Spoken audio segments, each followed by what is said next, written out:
Hello, today I wanted to talk about something in my universe.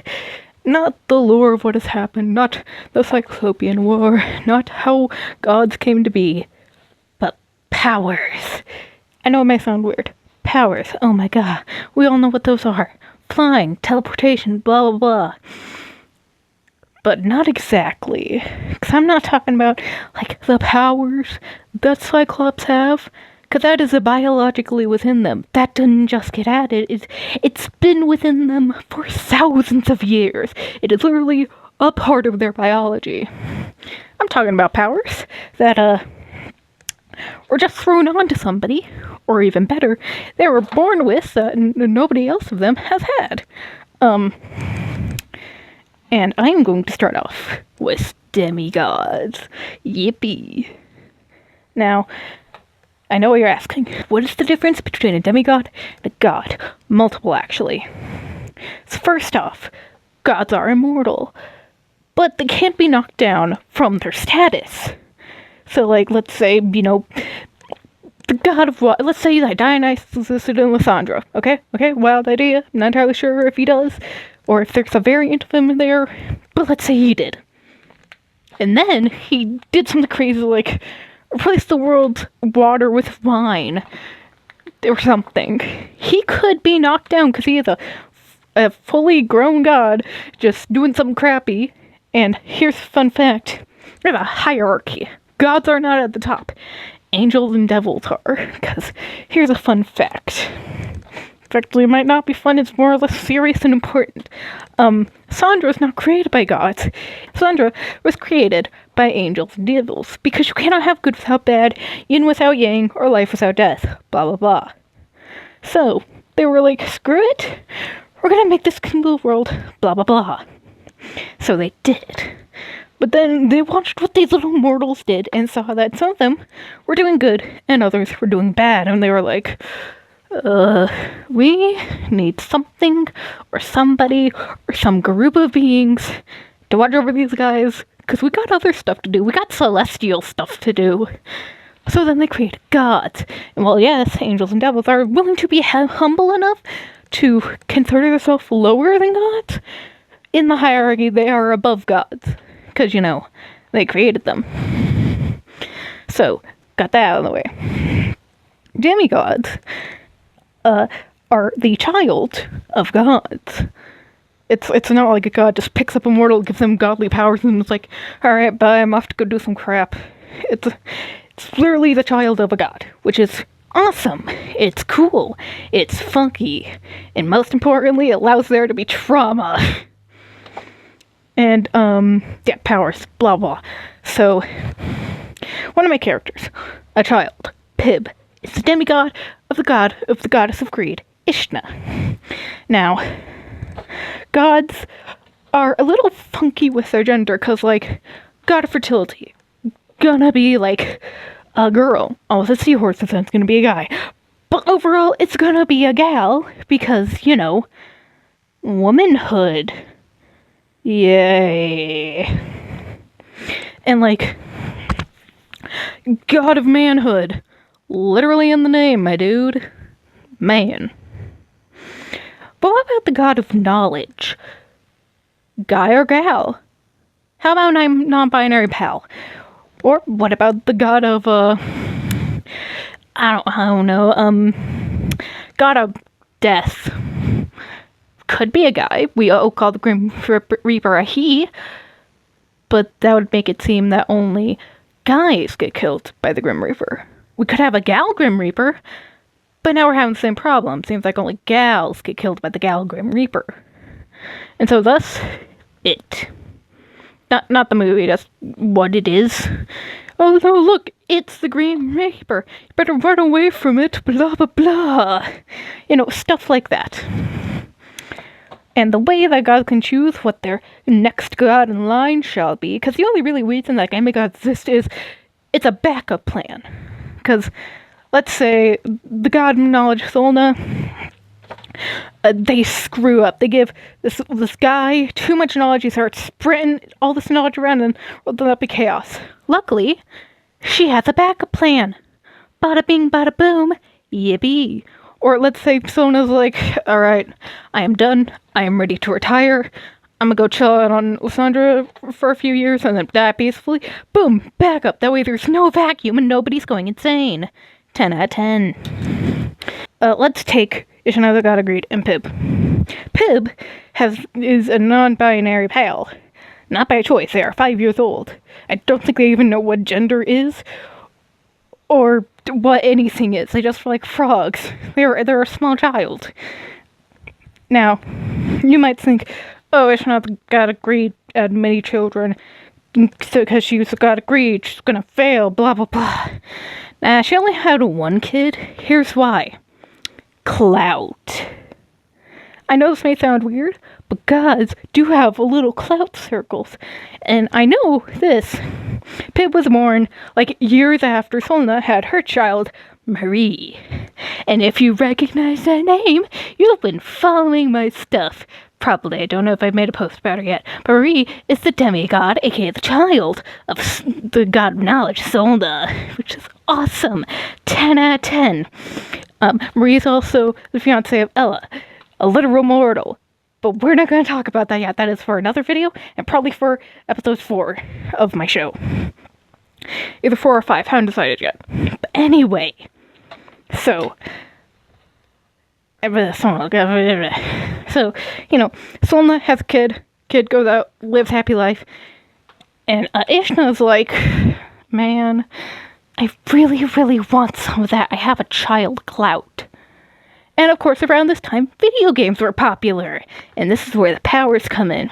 Because Marie, she can do stuff like transform into basically a biblically accurate angel mixed with a crow. And go, like, crazy and start attacking people. Or give them infinite knowledge. Or learn stuff really quickly, which is why she's a really good nurse. Because she works in the doctoring field. So she learns stuff pretty quickly, which is why she's like the best nurse there. Which is cool. Awesome. She helps people and she's learning. Yippee.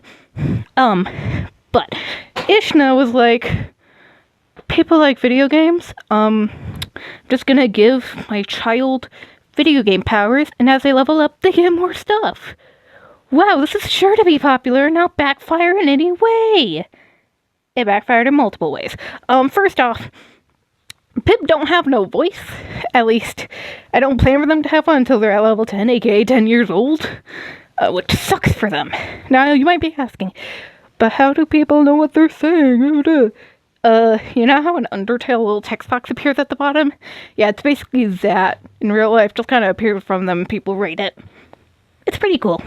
And I also make the little Undertale sounds Undertale people make whenever they're talking. I don't know what I think they're like beeps or boops. I don't know what they're called. But Pip also has the ability to teleport. Because, funky. Also, I feel like at least whenever a few guys have the ability to teleport, mainly just in case if there's like a catastrophe halfway around the world that needs our help. Boom! They're right there and they fix it and then get back to whatever they were doing earlier. 10 out of 10 problem solving. But anyway, Ishna, Pib wasn't gonna be their original name. It's actually gonna be Pub. Like, the place where you acquire liquor and alcohol from. Pub. Yeah, Ishna is not a good parent. But she was like, I don't care about this kid, just gonna use them for clout, blah, blah, blah. And they're like, well, I can't name them Pub. Because if I do, mortals are gonna be pissed and then I might lose my job. I'll just change one number. Let's make it an I. I'll name them Pib, blah, blah, blah. So, yippee. And while with Solna, she was like, I cannot take care of this kid.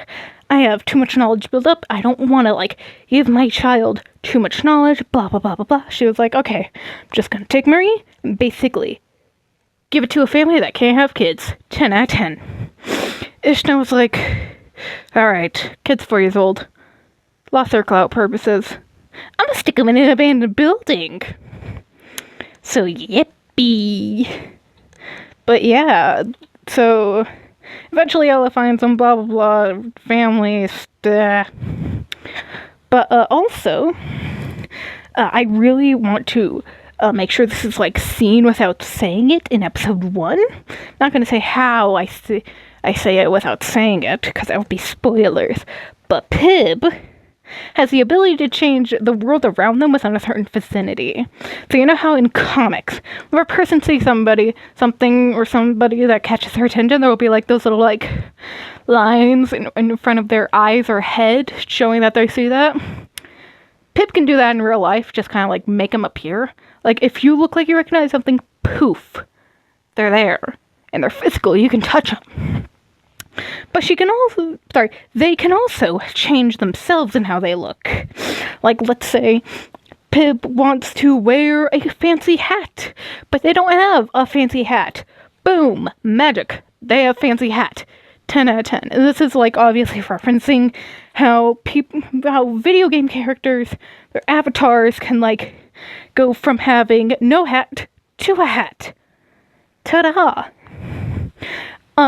But if not taken care of, that change can become permanent, which is no bueno. So, how do we fix this? By basically overriding the computer. And now I know what you're thinking. Oh my god, do we hurt the child? Do we make the child pass out? Oh no. No, it's not that gruesome. They're just a kid. They already got enough trauma. Instead, you give them a noogie, or boop their nose. And so the computer, their brain, or the magic inside them can't deal with too many things at once. Now, as they age, they will be able to deal with multiple things at once, but they will also be able to, notice whenever this change is about to become permanent, and switch it off. But, whenever I was thinking about, basically overstimulating the computer system, I was thinking about how, imagine you have pooter. I know, crazy idea, people think of pooters. Oh my god, wow. But imagine you have pooter, and you have millions of tabs on pooter. Shopping, Pinterest, Tumblr, YouTube, Spotify, 500 websites you do not need. But imagine you have that. So, you decide to open up another tab, and your pooter's like, dude, I can't handle it. Get rid of another tab. But you don't. So the pooter is like, alright, fine. I will shut some of these tabs down or make them work slower. So then as you open that other tab, a few other tabs load slower. Or whenever you hover your mouse over the tab, it just shows nothing, and then you click it, and then it shows something. It is quite literally pausing that activity. Now imagine that, but with a person. So basically, that's how that works. You give the person a noogie, or pat their head, or boop them on the nose, and the pooter is like, I can't do this. I need to get rid of something that we don't need. So it's like, oh, this change. We don't need that. Alright, I'm just... And boom, change is gone. So yeah. I do want to talk about stuff like the lore, like the Cyclopean War, and, how gods came to be, and meh. But that'll be for another video. This video is already 15 minutes long. But yeah, that's